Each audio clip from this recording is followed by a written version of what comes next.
ابن عباس رضی اللہ تعالی عنہما بیان فرماتے ہیں، ایک شخص رسول اللہ علیہ الصلوۃ والتسلیم کے ہمراہ سفر حج میں تھا۔ وہ اونٹنی کے اوپر سوار تھا کہ اس کی اونٹنی نے اسے گرا دیا، اور اس طرح گرنے کے سبب اس کی گردن کی ہڈی ٹوٹی اور وہ اللہ کو پیارا ہو گیا۔ رسول اللہ صلی اللہ علیہ وآلہ وبارک وسلم کو اس کا پتہ چلا تو آپ نے فرمایا، کفنوہ ولا تغطوا رأسہ، اسے کفن دو لیکن اس کا سر نہ ڈھانپنا، ولا تمسوہ طیبا، اور نہ ہی اسے خوشبو لگانا، فإنہ یبعث یوم القیامۃ وہو یلبی، یہ قیامت کے دن اسی طرح تلبیہ پڑھتے پڑھتے اٹھے گا، کیونکہ یہ حالت احرام میں فوت ہوا ہے، اور حالت احرام میں سر نہیں ڈھانپا جاتا، خوشبو نہیں لگائی جاتی، لہٰذا تم اسے کفن تو پہناؤ لیکن اس کا سر نہ ڈھانپنا، اسے خوشبو نہ لگانا۔ یہ قیامت کے دن اسی طرح جیسے یہ آخری وقت تلبیہ پڑھ رہا تھا، یہ ایسے ہی تلبیہ پڑھتے پڑھتے اٹھے گا۔ قرآن کریم ہم دیکھیں تو قرآن کریم میں اللہ رب العزت نے فرمایا کہ یا ایھا الذین آمنوا اتقوا اللہ حق تقاتہ ولا تموتن الا وانتم مسلمون، کہ اے ایمان والو اللہ سے ایسے ڈرو جیسے کہ اس سے ڈرنے کا حق ہے،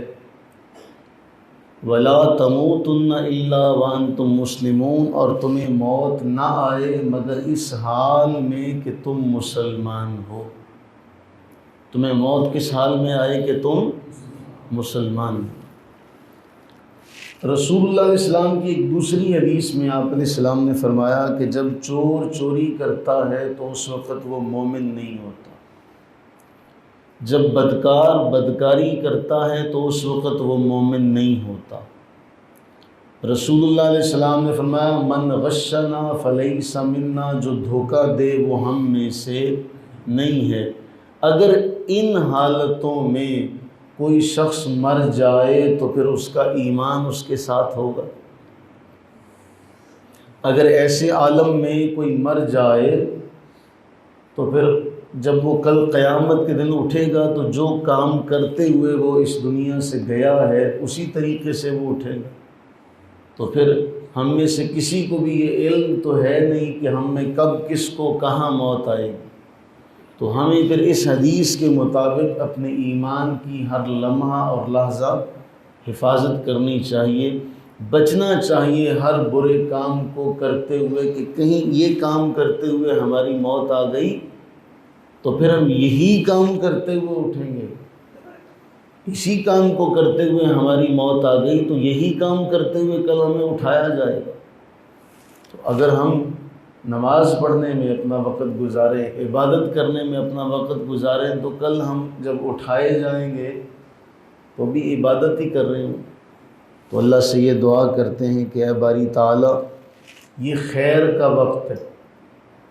اس وقت تیری رحمت تقسیم ہو رہی ہے، اس رحمت کی تقسیم کا صدقہ، اس خیر والے وقت کا صدقہ ہم سب کو حالت سجدہ میں موت عطا فرما، اور اس سے بھی بڑھ کر تیری رحمت ہم پر نازل ہو جائے تو تیرا حرم ہو، صحن حرم ہو، تیرا گھر سامنے ہو اور ہمیں وہاں موت نصیب ہو جائے۔ اور کیا ہی کمال ہو اگر تیرے محبوب کا روضہ اطہر ہو اور وہاں کی حاضری ہمیں نصیب ہو۔ تو سیدنا عمر فاروق رضی اللہ عنہ کی دعا تھی، اللہم ارزقنا شہادۃ فی سبیلک، اے اللہ شہادت کی موت عطا فرمانا، والموت فی بلد رسولک صلی اللہ علیہ وسلم، اور تیرے رسول کا شہر ہو، تیرے رسول کا شہر ہو، وہاں مرنا نصیب ہو۔ اللہ تعالیٰ اپنی رحمت کا صدقہ ہم سب پر